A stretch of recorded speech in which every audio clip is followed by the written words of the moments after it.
man la Badara Niang conseiller municipal membre du CTL di wax ci turu ñaari facettes yëpp man na maa wax ci turu commune bi war ne man na maa wax ci turu CTL bi bu ñu ko waxee ndax commune bi dafa am wàllu CTL bi ci liggéey bi nga xam ne dañu ko séq te état du Sénégal di ko dérouler en partenaire bu nga xam ni mooy banque islamique de développement ci projet bu nga xam ni moom la ñuy wax le PGDSU projet de gestion des déchets urbains mu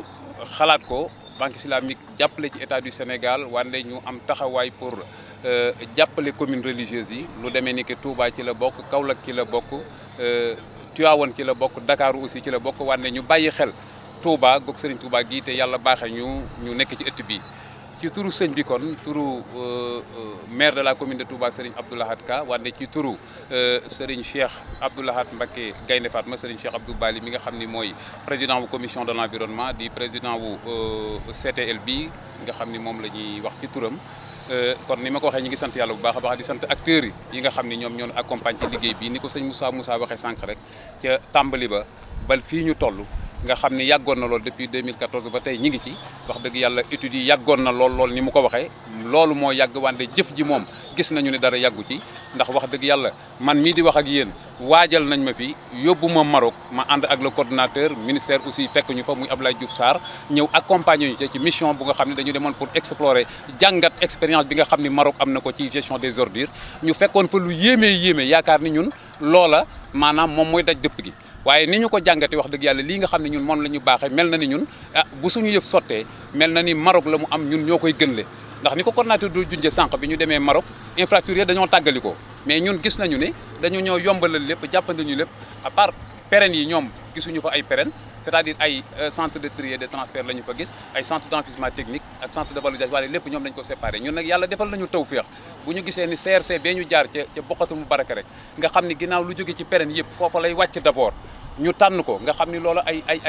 objet la yu ñu récupéré yu nga xam ni mën nañ ko valoriser mu dellu si waat directement doon koom mu nga xam ne dafay dellu si waat ci biir askan wi wante créer fa emploi ca gox-goxaan yooyee ginnaaw pérenne yi ñu wax nga xam ni fenn fu ci ne am na fa wante 10 à 15 emploi dana fa am fee moom gis nañu la fa nekk nga xam ne bu ñu ko jaayatee rek dana dolli koomum Touba wante fii nga xam ne fii lañ mujj si muy CIVD bii gis nañu ne li fi nekk moom mooy li nga xam ne mooy daj dëpp gi la ñu doon dabu ji Maroc di ko fa jàngat ñun indil nañu ko fii nga xam ne dana yokk koomum Touba am na lu coordonnateur doon tudd léegi nga xam ni bu ñu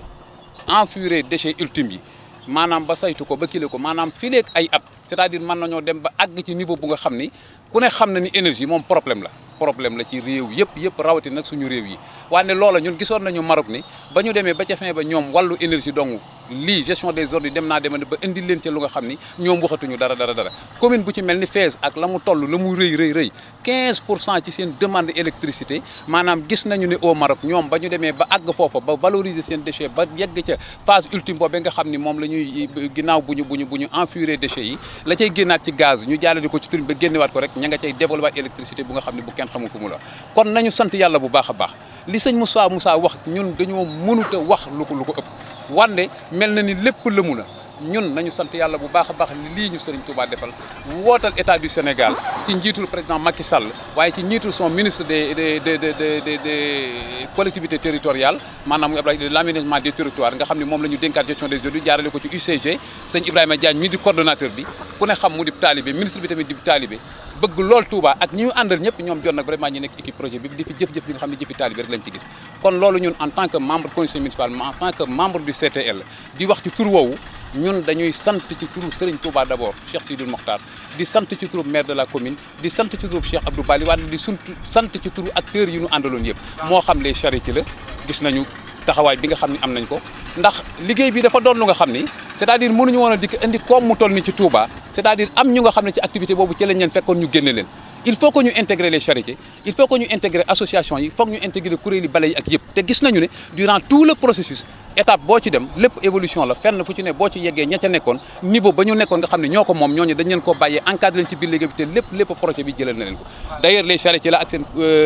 seen coopérative yooyu yaakaar naa ni ñoom waxatuñu dara léegi bi may ànd rek am na ci ko nga xam ne dafa dab ne neel coordonnateur ñun day sant nañu yàlla bu baax a baax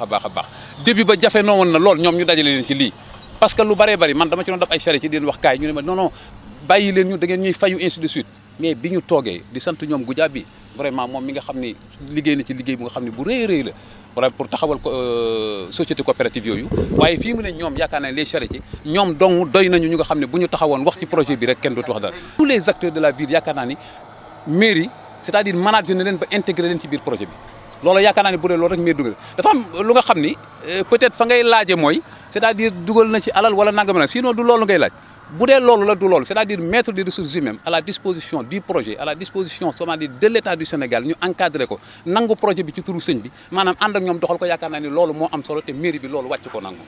loolu wàcc nag moom parce que nag nañu xam ni c'est-à-dire gestion des ordures les collectivités locales ñoom la ñu ko sasoon mais gis nañu ne waxuma la ab collectivité locale wante état yëpp ci adduna bi maanaam ils ont des difficultés pour loolu ñu gérer ko kon lu mel nii maanaam banque islamique développement jël financement bu toll nii ñëw taxawu l'état du Sénégal mu fekkat les communes religieuses jàppale leen mais loolu dama ni c'est une aubaine xéewal la goog Serigne Touba xéewal la gu Sénégal bénéficié gu nga xam ne population yëpp nañu nangu ne lii moom vraiment na ci ñëpp jàpp na ñëpp xam ne lii dañuy ñaan rek mu jëm ci kanam voilà. Malick Fall AGETIP maay chef de projet AGETIP. voilà fi ñu toll ci liggéey bi mën nañu wax ni fi mu ne nii ci centre de donc fii ñu nekk nii c'est le CIVD mooy centre intégré de valorisation des déchets bi coordonnateur wax tout à l'heure et ce centre boobu dafa am ñaari pàcc dafa am donc centre de tri ak le centre d'enfouissement technique centre de tri bi fa la ñuy maanaam seggee mbalit mi gis nañu bâtiment yi ñu nga nële jóg nañu mën nañu xayma par travaux yi ci maanaam bu ñu jëlee téeméer mën nañu wax ni juróom fukki yi pare nañ par rapport ak centre d'enfouissement technique bi gis ngeen ñu ngi door a joxe ordre de service entreprise CSE sociétaire groupement d'entreprise CSE sociétaire le 1er juin lañ leen jox ordre de service tey ñi ngi ci maanaam weer la ñu liggéeyagum te defagum nañ lii yëpp ci liggéey donc mën nañu rafet nañ jort ni en tout cas dinañ terminer incha allah ci délai yi ñu waxoon incha allah bu soobee yàlla en tout cas ci Touba coordonnateur mën na ko seede fii waxoon nañ ni dinañ pare incha allah avant màggal bii di ñëw soobee yàlla dinañ jébbal liggéey bi waaw voilà mën nañu wax loolu te incha allah amuñu benn sikki sàkk nii dinañ ci incha allah dinañ respecter délai boobu soobee yàlla. ngeen may ñu sant sëñ Touba Cheikh Sidi Mokhtar Mbacké sant aussi kilifa diine yëpp yu nekk Touba mais aussi ñi gunge ci visite bi sant aussi la commune de Touba bi nga xam ni mooy bénéficiaire projet mais sant aussi acteurs communautaires yëpp bi nga xam ne dañuy dugal seen loxo ci projet bi donc ñun li ñu sasoon mooy que ñu fexe ba nga xam ni képp ku war a bokk ci projet nga dugal sa loxo moo tax ñu am une démarche participative mais surtout transparente moo tax tey ñu indi acteurs yëpp ñëpp ñëw xoolal seen bopp pour xam projet bi fu mu toll donc lii dafa doon yoon parce que projet bi son excellence Macky Sall président de la moo lancé woon projet bi le 18 novembre dernier ba mu lancé projet bi donc ñun en tant que UCG structure bi nga xam ne ñoo yore saytu projet bi dafa baaxoo ñu ñëw fi tey xool xam projet fan la toll pour mën a rendre compte effectivement aux autorités mais tey li ñu fi gis aussi dal na xel mooy gis nañ ni que entreprise yi ngi liggéey gis nañ ni que chantier bi mu ngi avancé centre de tri bi lépp fondation yi pare na te moo gën a jafe si liggéey donc mur yi ngi jug kaw casier bi aussi entreprise bi aussi mobilisé na ay engins yu doy moo ngi def terrassement yi donc premier alvéole bi pare na donc ñaari alvéole moo si des